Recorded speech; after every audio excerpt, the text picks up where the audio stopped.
Hello, welcome back. So today we're going to be talking about portraiture. I have this paintings over here that I want to show you. These four, I have time lapses for these four studies. These are actually studies, they're not finished paintings. And this one is a more formal, a little bit more formal portrait. It's also painted alla prima. So we're talking about the alla prima sketch. Today's topic is alla prima sketch because we can have different sketches. This one was very poorly done, but it was done in just a few minutes. Usually what I try to do is reducing my time and I do quick sketches. For example, this one's like 40 or 50 minutes, no, 45 minutes, 30-ish minutes, 50-ish minutes, and less than 30 minutes. I have videos for these three if you want to check them out, okay? And then I have this more finished portrait sketch, alla prima. All these are done alla prima, of course. This took me more than like probably around 4 hours, a little more, a little less, I don't know. It's hard to keep track sometimes. But we're gonna be talking about limitations too. For example, these paintings had limitations on them. I only used one brush, and the purpose of using one brush was to get quick with the brush. Don't get too caught up in changing up brushes. But this one, I'm pretty sure I used more than 10, probably like 8 or 10 brushes, I don't know, probably more.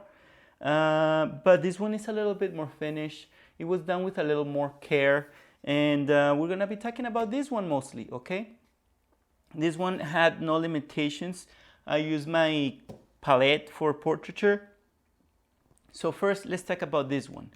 As you can see, first I start up with my sketch. I use the Loomis method to sketch before I do the real painting. Sometimes I go straight with the paint, but in this case, I did a little Loomis method to map out the head.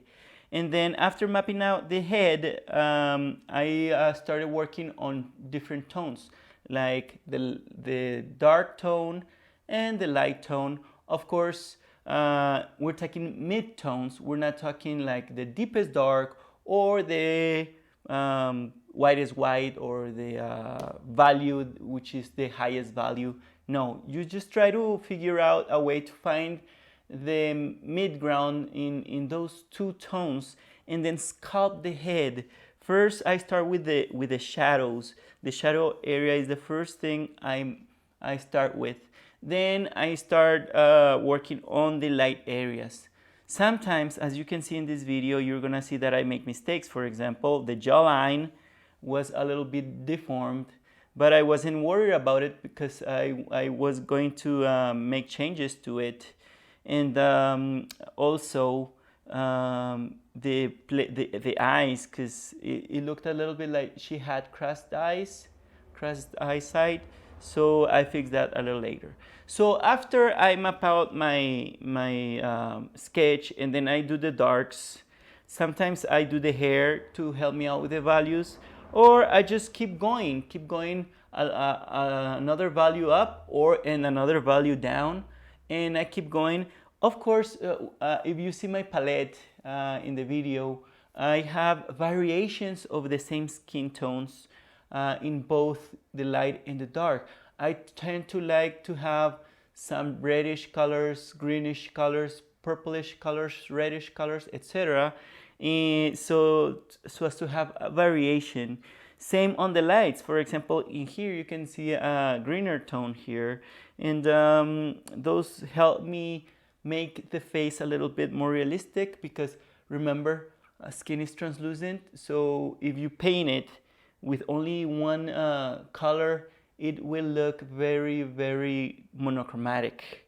So don't do that. Try to think, okay, so variations of the same tone in the same value. I mean, that's what I mean. The same value, different shades of different colors, like a greenish tone, etc. And then after I do that, I give a little variation. Then I keep going with the details. The details, the first pass of details is just to shape the face a little more, and to have those little planes a little more clear. Because first we work with big planes, and then we start making transitions with those lighter or darker tones or values. And then after that, you can feather a little bit if the transition is not soft enough. Remember, we can have a variation of edges. And after that, I go into the details, the final details. Here, what I did with the hand, I try to work on it a little faster. So maybe I could have finished it a little better. But I like it. I like the variety of color that I have here. You see some purples, reds, yellows. And if you see, I have a rim light, which is yellow, which I leave that at the end. At the very end, I do the rim light. That's what I prefer to do, even after the background color. Sometimes it's good to start with the background color. Sometimes I leave it at the end, sometimes in the middle. What I did with the jawline that looked really awful, that's how I fixed it with the background color. And then, as you can see in this sweater, this is one of those sweaters with, like fuzzy. They have these little things. So I try to have a little variation of colors. You can see some purples here, some yellows here, some reddish colors here, some deeper purples here, and some earth tones too.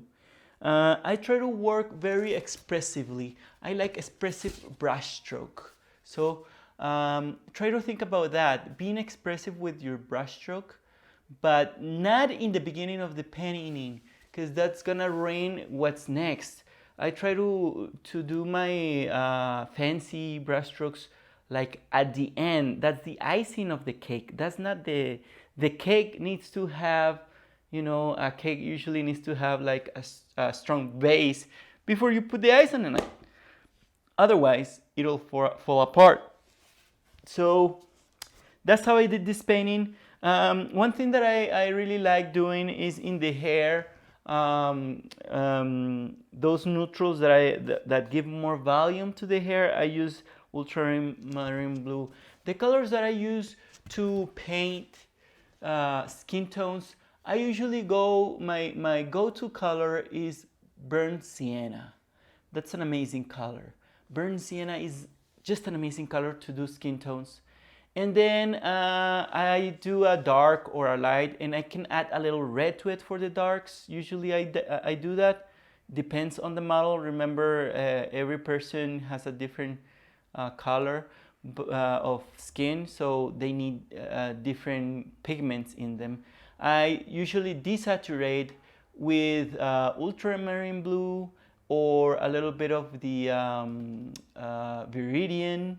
Also, I make my blacks, usually my blackest blacks, with burnt umber and the ultramarine blue. And then with those blacks, I tend to use it like if it was my regular black. You can use it to desaturate. That black that you make with those two colors, you can use it to desaturate some colors too, okay? Because usually you can use the complementaries like I talked about before, or you can use black, or to desaturate you can also use white. Now, talking about light, my lightest lights are usually more they have a little bit of yellow in them. Usually I go for the yellow ochre, but sometimes I add a little bit of red in them. It could be like cadmium red, or I don't know, like quinacridone. And also try to, when you're painting, try to look at the light. Sometimes we just want to go to the details, but you have to look at the light. For example, in this painting, you can see here in this area and in this area, there's a little bit of reflection from the sweater, and you can see this translucency here that is reflecting the light of the sweater. So think about light, it's very important. So this is only an introductory video. I'm gonna be making more videos about my process. This is, remember, like we're just talking about sketching, okay? You have to have different times when sketching. You can do like 20 minutes, 15 minutes. Look at the size of this. I mean, these are pretty small. So it is important to work small when you're making studies, and so that when you work big, you have more experience with your brushes, okay? This is all. If you have questions, write them down below. Please subscribe. I'm gonna be making more tutorials. This is only just a video to talk to you about painting and to answer your questions. Leave them down below. Happy brush strokes. Keep painting. See you later.